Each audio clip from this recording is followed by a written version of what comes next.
श्री अमरेश जेना और बाइया जेना आज मुझे देखिली गणमाध्यम सामने गिरफ्तारी हेबा समय रे मो ना उच्चारण करिसेंती कि ए विषय रे अर्चना नाग को पचारंतु बोली।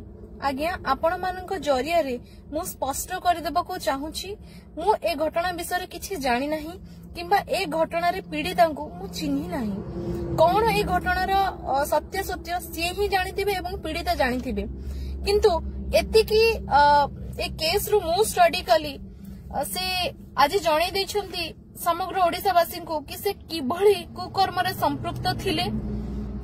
एवं आउ गोटे कथा इम्पोर्टेंट कथा हैला कि सी जो मो ना नहीं कि उच्चारण करछंती कि अर्चना नाग को पचारंतु बोली से एथिरे स्पष्ट कर दउछंती कि सी मो प्रति हेतिबा अन्याय अत्याचार एवं केस रो संपूर्ण मास्टरमाइंड और सी मो घटना रे संपृक्त थिले। आज्ञा कहंतु जदि से संपृक्त नथिले ताहले से केमिति विगत दिन रे कहउथिले अर्चना नाग को चिन्हि नांती बोली, आज से जानि गले अर्चना नाग किए बोली।